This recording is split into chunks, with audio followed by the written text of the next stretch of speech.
malaki na siya. So, pwede na natin siyang i-transplant dito sa dumi ng baboy.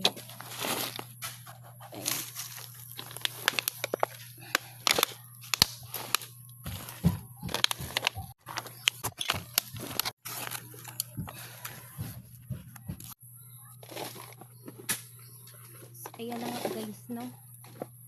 Lipat natin.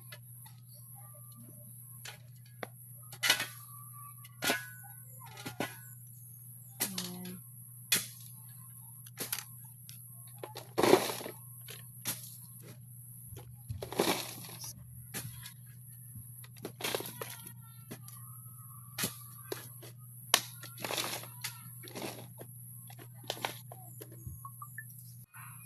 So, ito pa lang po guys yung nailipat natin, no?